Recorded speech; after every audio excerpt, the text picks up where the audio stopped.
యాదాద్రి భువనగిరి జిల్లా మోటకొండూరు మండల కేంద్రంలో ఎమ్మెల్యే బీర్ల ఐలయ్యకు స్థానిక ప్రజలు ఝలక్కిచ్చారు. హామీల అమలుపై ఎమ్మెల్యేను ప్రశ్నించారు. ఎన్నికలకు ముందు మాయమాటలు చెప్పి ఓట్లు వేయించుకొని ఇప్పుడు మొహం చాటేయడంపై నిలదీశారు. 6 గ్యారంటీలు వెంటనే అమలు చేయాలని డిమాండ్ చేస్తూ నిరసన చేపట్టారు. ప్రభుత్వ వ్యతిరేక విధానాలతో హోరెత్తించారు జనం.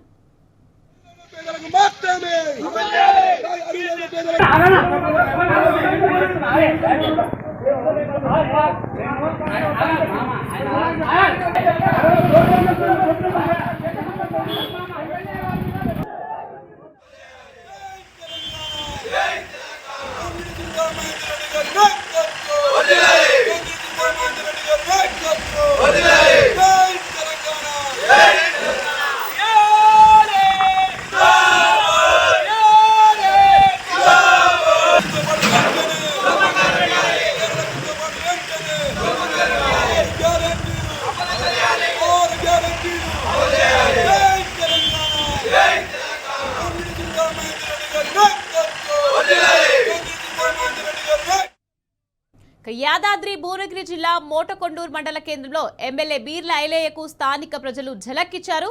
రైట్, ఇదే విషయానికి సంబంధించి మరింత సమాచారాన్ని మా ప్రతినిధి రాము అందించేందుకు సిద్ధంగా ఉన్నారు.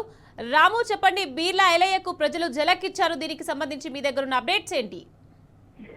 ఎన్నికల హామీలో భాగంగా ఇచ్చినటువంటి 6 గ్యారెంటీలను అమలు చేయాలంటూ ఎమ్మెల్యేలకు నిరసన తగులుతుంది. గ్రామాల్లో తిరిగినటువంటి పరిస్థితి వచ్చింది. తాజాగా ఆలేరు నియోజకవర్గం మోటకొండూరు మండల కేంద్రంలో ఓ చిన్న కార్యక్రమానికి హాజరైనటువంటి స్థానిక ఎమ్మెల్యే బీర్ల ఐలయ్యను స్థానికులు తిరగబడ్డారు, ప్రశ్నించారు. సులభంగా ఇస్తామన్నారు, ఇప్పటివరకు అతిగతి లేదు. అదేవిధంగా మహిళలకు 2500 ఇస్తామన్నారు, ఇప్పటివరకు కూడా అతిగతి లేదు. పెన్షన్లను పెంచుతామని ఇప్పటివరకు కూడా ఎలాంటి చర్యలు తీసుకోకపోవడంతో ఒక్కసారిగా ఆగ్రహం వ్యక్తం చేస్తూ బీర్ల ఐలయ్యని అడ్డుకోవడం జరిగింది. మోటకొండూరు మండలంలో రేషన్ కార్డులకు సంబంధించి చాలా రోజులుగా గొడవ జరుగుతుంది. రేషన్ కార్డులు ఎవరికి కూడా మంజూరు కాలేదు.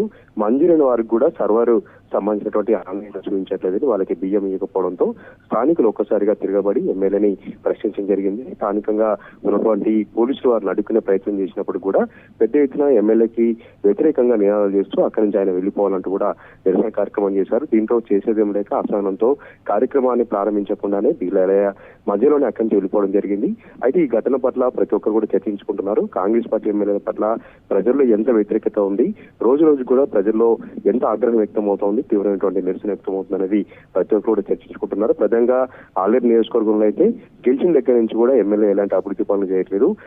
భూ సంబంధించినటువంటి ఆక్రమణలకు సంబంధించినటువంటి ఆరోపణలు వస్తా ఉన్నాయి. మొన్న సీఎం రేవంత్ రెడ్డి సభ పెడితే కూడా కనీసం దాదాపు 3000 మంది కూడా రాలేదు ఆ సభకు. అక్కడనే ఆయన యొక్క పంతం అనేది అర్థమైంది. ఈ రోజు నేరుగా ప్రజలే ఆయన వాహనాన్ని అడ్డుకొని ఆయన అక్కడి నుంచి వెళ్లిపోవాలంటూ నిరసన కార్యక్రమం చేసి నినాదాలు చేయడంతో సర్వత్రా చర్చ జరిగింది. కాంగ్రెస్ పార్టీ ఎమ్మెల్యేలకు ఎక్కడ వెళ్ళినా కూడా ప్రజల నుంచి తీవ్ర వ్యతిరేకత వ్యక్తం అవుతున్న దానికి ఇది సజీవ సాక్ష్యం. నిక్కత్ మొత్తానికైతే అక్కడ పోలీసుల సహాయంతో అక్కడి నుంచి ఎమ్మెల్యే బయటపడ్డాడు. కానీ పెద్ద ఎత్తున నినాదాలు చేస్తూ ఆయన 6 గ్యారెంటీలు అమలు చేసేంత వరకు కూడా ఎక్కడ తిరిగేదానికి అర్హత లేదంటూ అక్కడ నినాదాలు చేశారు. Right, thank you Ramu.